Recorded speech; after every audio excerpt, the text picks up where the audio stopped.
Hi there, good morning. This is Jeremiah from MoreDirectBooking.com, and today I want to talk with you about consumers' tastes, specifically the taste for intangibles. Now, what do I mean by that? Let me give you an example. I'm sure you know Red Bull, you know their story, and when you think of Red Bull, you don't think of the drink. You think of the sports that they associate themselves with. Extreme sports, really aggressive, crazy stunts that people pull off over mountains and everywhere. It's really, really amazing the talent that they've associated themselves with. So on that point, I want to, make an example that they are not a sports drink company.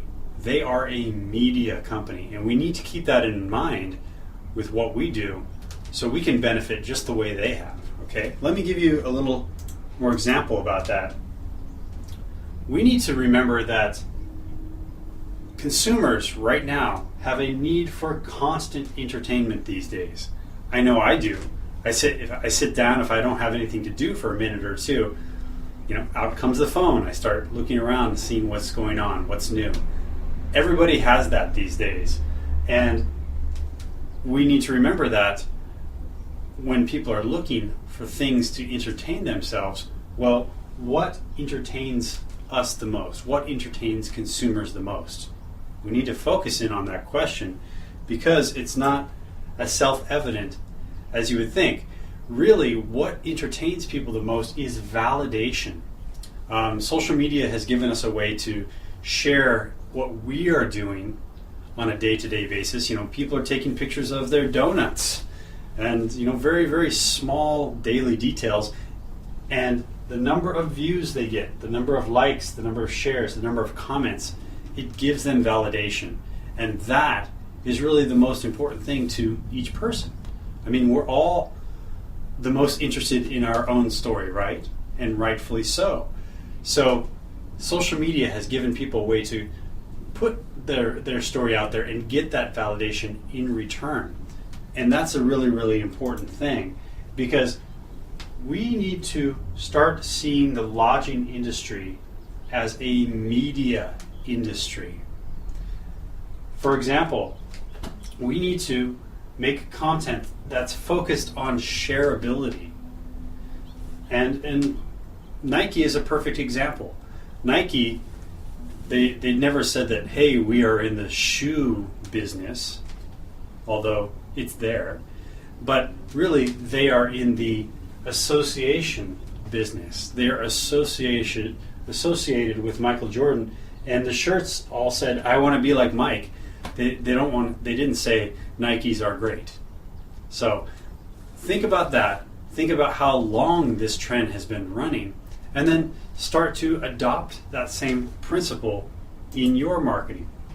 Now, of course, what one group will share, one group will share something and another group will completely ignore it.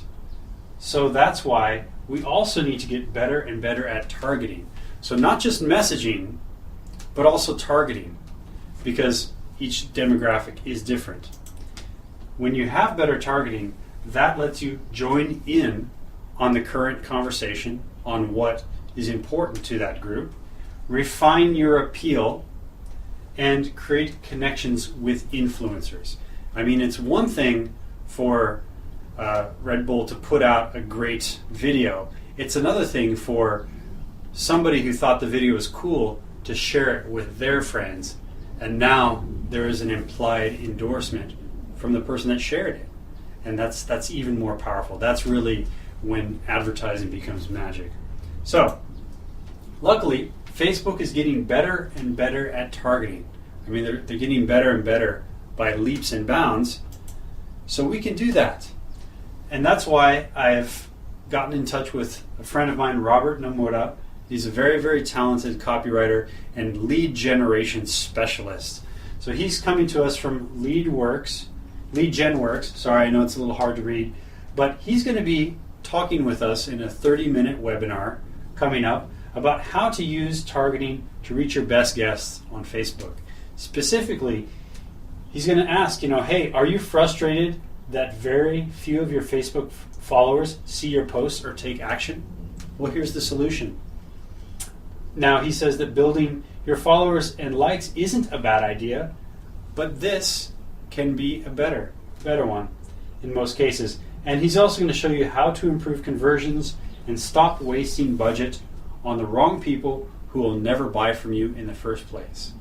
So, Facebook gives us a lot of targeting, and now we just have to join the conversation that our prospects are always having.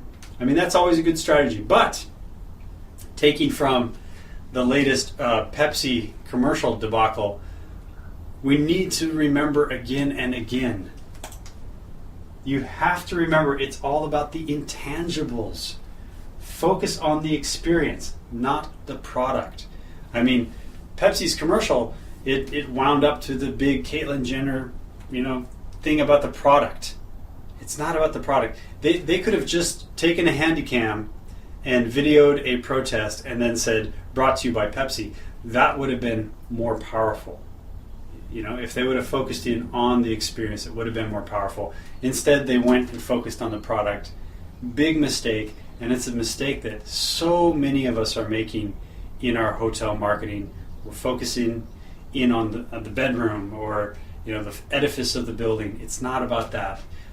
If Airbnb has taught us anything, it's that people are interested in fun experiences so that they can take part in that and share that with their friends and get that validation. So that's very, very important. Hope to see you at the webinar so you can ask questions and we can dive more into this. All right. Hope you're having a great day and talk to you soon.